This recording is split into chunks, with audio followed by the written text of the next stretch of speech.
Ayni vaqtda Yakkasaroy tumanida bugun O'zbekiston Respublikasi Oliy sud raisining sayyor qabuli bo'lib o'tmoqda. Bu sayyor qabulda Oliy sud raisi boshchiligida o'zining o'rinbosarlari, Toshkent shahar sudining raisi va o'zining sohaviy tegishli o'rinbosarlari bilan ishtirok etmoqda.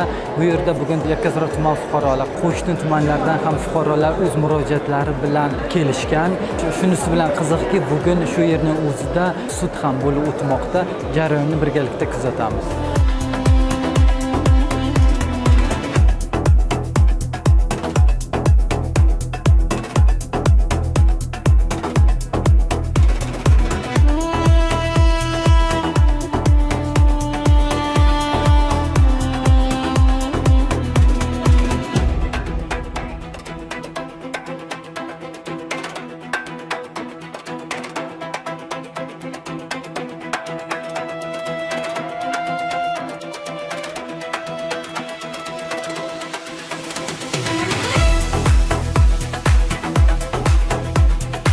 Yakkasaroy tuman ichki ishlar organlari faoliyat muvofiqlantirish boshqarmasi boshlig'i taqdimnomasi qanoatlantirdi.